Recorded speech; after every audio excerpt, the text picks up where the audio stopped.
So hey everyone, welcome to Barnita's dreamland. আজকে ready হয়ে গেছি, কিছু শপিং করার ছিল এবং মাকে চেক আপ করানোর ছিল তার উদ্দেশ্যেই। তো এরা আমাদেরকে প্রত্যেক দিন এগিয়ে দেয় রাস্তাতে, তো একসাথে আমরা আসছি অ্যান্ড রওনা দিয়ে দিলাম। মায়ের প্রথমে চেক আপ করানো হবে, তো চলে গেছিলাম বালুরঘাটের সোনো স্ক্যানে, এখানে মায়ের চেক আপ করাবো। এখন বেরিয়ে পড়লাম, মায়ের চেক আপ করানো হয়ে গেল।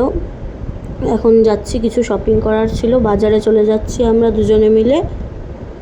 চলো যাওয়া যাক। অ্যান্ড পৌঁছে গেলাম বালুরঘাটের টেক্সচার অ্যান্ড গ্র্যান্ডসনে।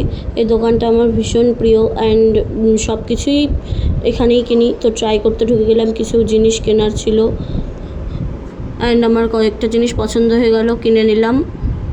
এই দোকানটা আমার ভীষণ প্রিয় একটা দোকান, প্রায় সব ওখান থেকেই কিনি। তোমরা ভিজিট করতে পারো বালুরঘাটের টেক্সচার অ্যান্ড গ্র্যান্ডসনে। তো আমার শপিং ডান আজকের মতো।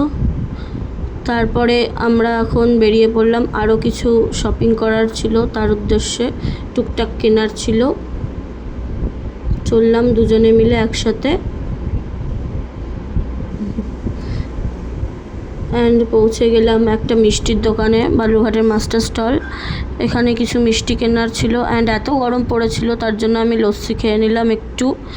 তারপরে বেরিয়ে পড়লাম বাড়ির উদ্দেশ্যে। বাট তারপরে ভাবলাম বিদিশার বাড়ি আশেপাশেই যখন, আমি একটু ওকে সারপ্রাইজ দিয়ে আসি।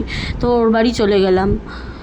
তো ও তো ভাবতেই পারেনি আমি যাব, ওকে সারপ্রাইজ করে দিলাম। তারপরে কিছু একটু আড্ডা মারলাম ওর বাড়িতে, আড্ডা মেরে তারপরে বাড়ির উদ্দেশ্যে রওনা দিলাম।